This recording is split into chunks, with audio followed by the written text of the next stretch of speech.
Fourth question. Give sec theta is equal to 13/12. Calculate all other trigonometry. Third question में हमें only for to calculate करने थे और इसमें हमें पूरे ट्रिग्नोमेट्री रेशियोज कैलकुलेट करने हैं. ठीक है, तो हम इसे सॉल्व करते हैं. हमें क्या दे रखा है, given sec theta is equal 13/12. As it is question third के जैसा ही है. Sec theta is equal 13/12. P B P H H B के अकॉर्डिंग सेक थीटा क्या होता है हमारा h/b, मतलब हाइपोटेनस अपॉन में बेस आ गया. अब आपको क्या करना है, इसमें हाइपोटेनस कितना दे रखा है, 13 दे रखा है, तो ये हमारा हो गया 13 सेंटीमीटर. बेस कितना दे रखा है, 12 दे रखा है. अब चूंकि इसमें थीटा दे रखा है तो हमें एंगल का पता है कि कोई एंगल तो दे नहीं रखा है इसमें अलग से, एंगल यही माना जाएगा. तो बेस हमारा यही रहने वाला है 12 सेंटीमीटर. हमें फाइंड क्या करना है, परपेंडिकुलर फाइंड करना है. ठीक है, किसकी हेल्प से करेंगे हम, पाइथागोरस थ्योरम के फॉर्मूले से करेंगे. पाइथागोरस थ्योरम का फॉर्मूला क्या होता है, देखो ए बी हमें फाइंड करना है. अब हमें परपेंडिकुलर फाइंड करना है तो ऑब्वियस है, अगर हाइपोटेनस फाइंड करना होता है तब माइनस का साइन, सॉरी प्लस का साइन लगता है, बट परपेंडिकुलर के अंदर तो माइनस का साइन लगेगा. जैसे ए बी इज इक्वल ए सी का स्क्वायर माइनस बी सी का स्क्वायर. ठीक है, ए बी इज इक्वल ए सी हमें क्या गिवन दे रखा है 13 सेंटीमीटर, 13 का स्क्वायर. बी सी क्या दे रखा है 12, 12 का स्क्वायर. 13 का स्क्वायर क्या हो जाएगा 169, 12 का स्क्वायर 144 हो गया. अब इसे हम प्लस करेंगे, सॉरी माइनस करेंगे तो 25 आएगा. 25 किसका स्क्वायर होता है, 5 का स्क्वायर क्या होता है 25 होता है. 25 हो गया ना. देखो ये मैंने आपको अभी तक बताया नहीं किसी में भी कैसे, वैसे आप बड़ी क्लासेस हो यार, इतना तो समझ जाते होंगे आप, फिर भी मैं एक बार आपको एक्सप्लेन के तौर पे समझा देती हूँ. जैसे क्या होता है ना कि जैसे मैं रूट में लिखूँ अगर मैं कि 5 का स्क्वायर, 5 से 25 होता है, तो स्क्वायर से रूट कैंसिल हो जाता है. ठीक है, ये सिस्टम यहाँ यूज़ में लिया गया. 5 आ गया तो ये 5 सेंटीमीटर हमारा परपेंडिकुलर आ गया. अब हमें सारे ट्रिग्नोमेट्री रेशियोज फाइंड करना. Theta cos theta tan theta, ठीक है, कोट थीटा, ये ट्रिग्नोमेट्री रेशियोज होते हैं. सेक थीटा और कोसेक थीटा. ठीक है, अब वही system P B P H H B की हेल्प से करेंगे. ठीक है, sine theta cos theta tan, cot sec और कोसेक. साइन थीटा में क्या हो रहा है, पी अपॉन में एच, कोस थीटा में बी अपॉन में एच, टेन में पी अपॉन में बी, और कोट थीटा में बी अपॉन में पी, क्योंकि रेसिप्रोकल होगा ना इसका तो, और सेक में एच अपॉन में बी, और कोसेक में एच अपॉन में पी हो जाएगा. ठीक है, अब वैल्यूज लिख देनी है, बस इतना सा तो करना है. परपेंडिकुलर क्या दे रखा है हमें, ये परपेंडिकुलर है 5. हाइपोटेनियस क्या दे रखा है 13. कोस थीटा में क्या बेस क्या दे रखा है 12, हाइपोटेनियस 13, परपेंडिकुलर वही 5, बेस कितना दे रखा है हमें 12. बेस क्या दे रखा है हमें 12, परपेंडिकुलर कितना दे रखा है 5, हाइपोटेनियस कितना है हमारा 13, बेस कितना है 12, हाइपोटेनियस कितना है 13, परपेंडिकुलर क्या है 5. ओके, क्वेश्चन 5 क्या है, given 15 cot A is equal 8 दे रखा है. फाइंड क्या करना है, sine A and sec A. Okay, angle हमें ए मानना होगा इसमें, पर कोट ए इज इक्वल 8 तो हमने समझा था, बट 15 इधर है। इसको सोल्व करते हैं, देखो बिल्कुल ईजी है। जैसे 15 कोट ए इज इक्वल, अगर 8 दे रखा है आपको तो मैं कोट ए तो यहाँ लिख सकती हूँ। क्या मैं ऐसा कर सकती हूँ क्या 8 अपॉन में 15 इधर चला जाएगा?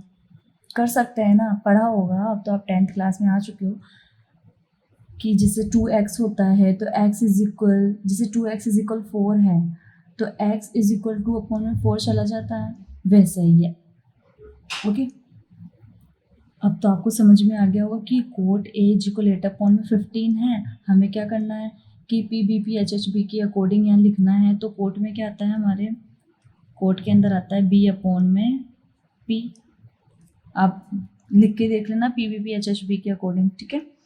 अब आपको ये भी पता है कि अगर हमारे पास बेस है, परपेंडिकुलर है, तो हमें हाइपोटेनस फाइंड करना है। उसके लिए हमें पहले राइट एंगल ट्राइंगल बनाना होगा। तो हमें एंगल ए मानना होगा और एंगल ए के अकॉर्डिंग ये हमारा परपेंडिकुलर होगा, मतलब यहाँ हमारे 15 आएगा, ठीक है। और बेस हमारा ये होने वाला है। हमें फाइंड क्या करना है, परपेंडिकुलर फाइंड करना है। किसकी हेल्प से करेंगे हम? पाइथागोरस थ्योरम की हेल्प से, बाय पाइथागोरस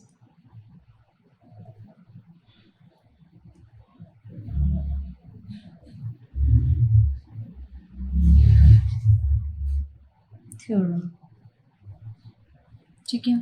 पाइथागोरस थ्योरम की हेल्प से हम इसको सॉल्व करेंगे। तो ए सी हमें फाइंड करना है, तो ए सी इज इक्वल स्क्वायर इसका रूट में कन्वर्ट हो गया। अब ए बी का स्क्वायर, अब आपको पता चल गया होगा कि जब हमें हाइपोटेनस फाइंड करना होता है तो बीच में प्लस का साइन होता है।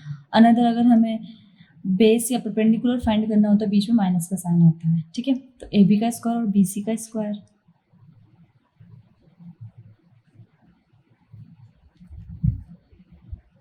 देन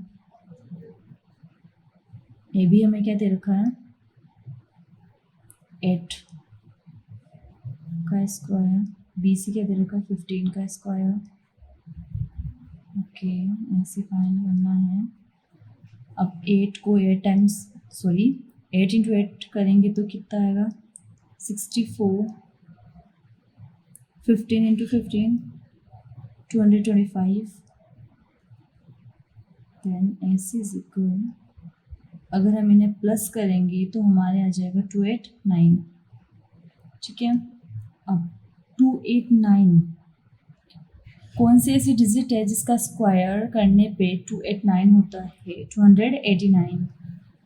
तो 17 का स्क्वायर करने पे 289 आता है। आपको स्क्वायर तो लर्न करने ही होंगे। स्क्वायर लर्न नहीं करते हो ना तो ट्रिक है लास्ट में, कैसे, जैसे 7 7 से क्या होता है 49 होता है, ठीक है। तो 9 लास्ट में आ रहा है ना, तो इससे थोड़ा सा अंदाज़ा लगाया जा सकता है कि हाँ शायद ये हो सकता है सॉल्व करने पे। इसमें साइन है और सेक है, ठीक है। साइन ए, साइन क्या होता है पी अपॉन में एच होता है। परपेंडिकुलर क्या दे रखा है हमें इसमें, एंगल ए के अकॉर्डिंग परपेंडिकुलर हमारा ये है तो 15, और हाइपोटेनस हमारा क्या आंसर निकल गया 17 सेंटीमीटर,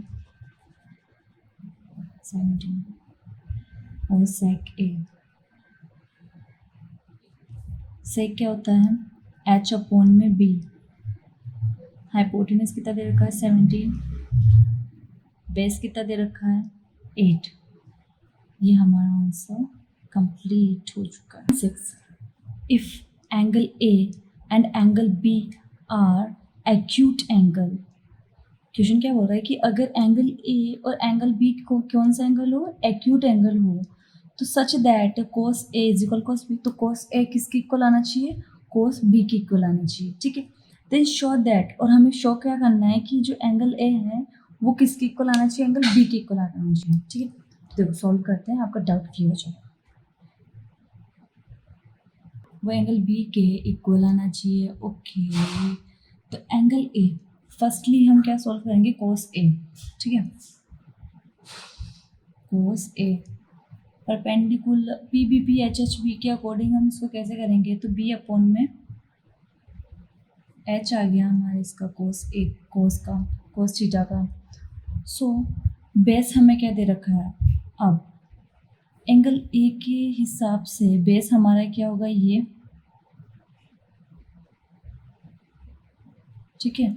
इसके हिसाब से बेस तो ये होगा, हाइपोटेनियस ये होने वाली है और परपेंडिकुलर ये होने वाली है, ठीक है। देन ए बी हमारे बेस हो गया और हाइपोटेनियस क्या हो गया, बी सी हो गया, ठीक है। अब कोस सेम बी अपॉन में एच बेस अपॉन में हाइपोटेनियस। अब मैंने आपको क्या समझाया था कि अगर एंगल यहाँ दिया हुआ होता है तो परपेंडिकुलर यहाँ जाता है और बेस यहाँ चला जाता है, ठीक है। बट अगर एंगल यहाँ और यहाँ दिया गया हो तो सेम रहता है, तो बी पे है सेम ही रहने वाला है, बेस भी है, परपेंडिकुलर हाइपोटेनियस एग्जैक्ट रहने वाला है, तो इसके अकॉर्डिंग बेस हमारा क्या होगा, ए बी और हाइपोटेनियस बी सी। सो हम बोल सकते हैं कि angle A is equal angle B, hence proved.